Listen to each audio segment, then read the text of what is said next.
আতঙ্কিত। তিনি কি ক্রমান্বয়ে গৌণ হয়ে যাচ্ছেন? বিএনপির বিভিন্ন সময় গুরুত্বপূর্ণ দায়িত্ব পালন করা বর্তমানে ক্রমান্বয়ে কোণঠাসা হয়ে পড়া অনেক নেতার সেরকমই ধারণা। সুপ্রিয় দর্শক শ্রোতা, আসসালামু আলাইকুম। যে যেখানে আছেন ভালো থাকুন, সেটাই প্রত্যাশা করি। বিএনপির দুঃসময়গুলিতে মির্জা ফখরুল ইসলাম আলমগীর যেভাবে হাল ধরেছেন, তার ব্যক্তিগত একটা ইমেজ থেকে বিএনপিকে নিয়ে সামনের দিকে এগিয়ে গিয়েছেন।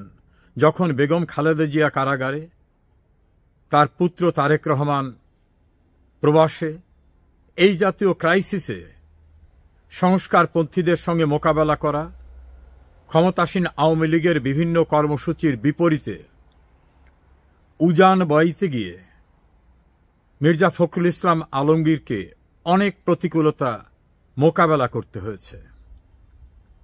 সাম্প্রতিক সময়ে তিনি ক্রমান্বয়ে গৌণ হয়ে যাচ্ছেন। বিএনপিতে তার প্রয়োজন কি ফুরিয়ে গেছে? এমন আলোচনা শুরু হয়েছে। দর্শক শ্রোতা, আপনারা কি বিস্মিত হবেন যদি হঠাৎ করে একদিন শোনেন মির্জা ফখরুল ইসলাম আলমগীর আর বিএনপির মহাসচিব নেই? সবাইকে একত্রিত করে বিএনপিকে ধরে রাখা, বিএনপির বিভিন্ন কর্মসূচিকে উজ্জীবিত করে রাখায় তার যে ভূমিকা ছিল, সেই ভূমিকার পরিবর্তে হঠাৎ করে আসা অন্য কেউ গুরুত্বপূর্ণ পদে অধিষ্ঠিত হতে যাচ্ছেন, এমন প্রশ্ন বিএনপির অভ্যন্তরে। স্ট্যান্ডিং কমিটির সদস্য সালাউদ্দিন আহমেদ, তিনি বেগম খালেদা জিয়া পরিবারের ঘনিষ্ঠ আত্মীয় এবং কথিত আছে তারেক রহমানের একসময় তিনি প্রাইভেট টিউটর ছিলেন।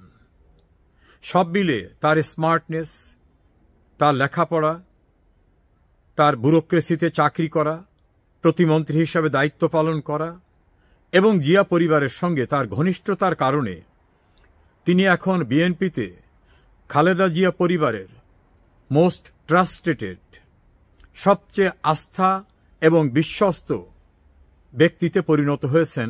এটা বিএনপির অনেকেরই ধারণা।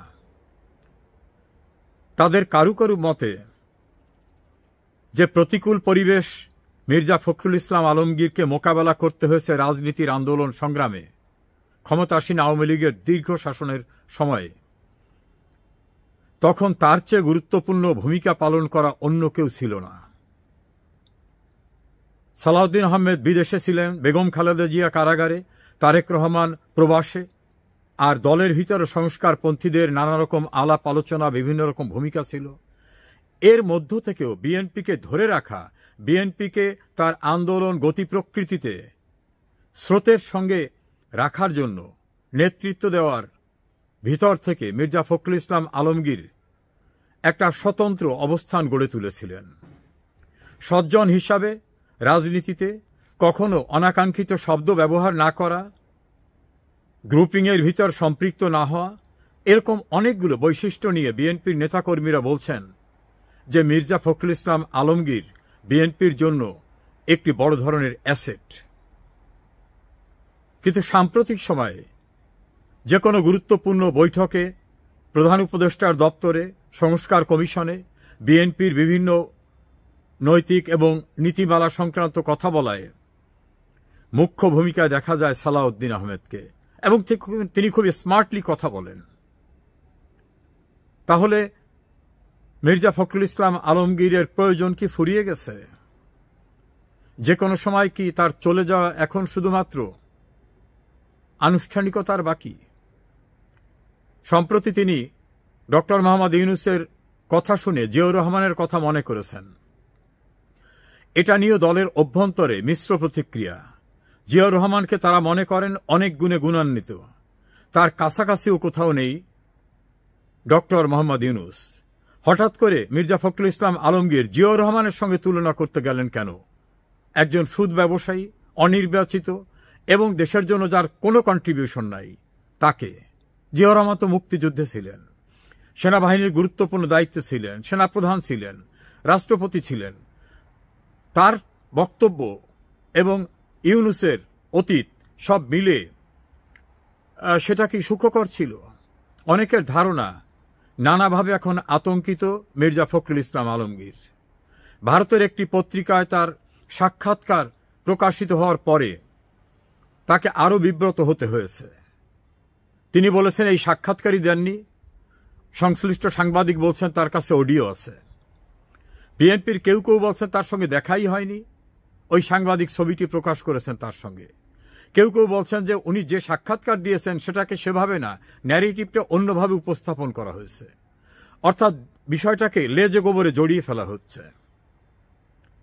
তাসনিন জারা, আক্তার এদের সমমানের গেস্ট হয়ে ইউনূসের জাতিসংঘ সফরে দর্শক শ্রোতা হতে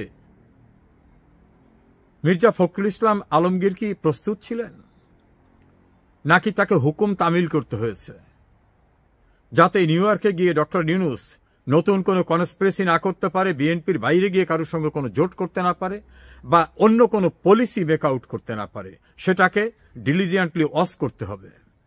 সে কারণেই তার যাওয়া, এমনটা বিএনপির গুরুত্বপূর্ণ সার্কেল থেকে বলা হচ্ছে। এই পরিবেশে মির্জা ফখরুল ইসলাম আলমগীরের দীর্ঘ কন্ট্রিবিউশন এখন কি বিএনপি তার প্রয়োজন নেই? এটা বিএনপির অনেক গুরুত্বপূর্ণ নেতৃবৃন্দের অভিমত। তারা খন্দকার দেলোয়ার হোসেন, যশোরের তলিকুল ইসলাম, আরও কিছু নেতাদের নাম উল্লেখ করে বলেছেন বিএনপিতে ক্রান্তিকালে অনেকে দায়িত্ব পালন করা অনেক নেতারা কিন্তু বিদায়ের সময়টা খুব সুখকর ছিল না তাদের, এমনকি তাদের পরিবারকেও সেভাবে রাজনীতিতে মূল্যায়ন করা হয়নি, এটা তাদের ধারণা। বিএনপির একটি গুরুত্বপূর্ণ সেকশনের ধারণা যে কোনো সময় মির্জা ফখরুল ইসলাম আলমগীরকে সরিয়ে দিয়ে তাদের পরিবারের আত্মীয়, বিশ্বস্ত তারেক রহমানের কথিত প্রাইভেট টিউটর সালাউদ্দিন আহমেদকে একজন স্মার্ট এবং ট্রাস্টেড নেতা হিসাবে মহাসচিব করা হবে। বিদায় হয়ে যাবে মির্জা ফখরুল ইসলাম আলমগীরের দীর্ঘদিনের দায়িত্ব পালনের গুরুত্বপূর্ণ স্থান থেকে। আপনি কেমনটা ভাবছেন? যে যেখানে থাকেন ভালো থাকুন। মির্জা ফখরুল ইসলাম আলমগীর দলমতের বাইরে ব্যক্তিগতভাবে অনেকের কাছে একজন সজ্জন হিসাবে পরিশীলিত, পরিমার্জিত কথা বলা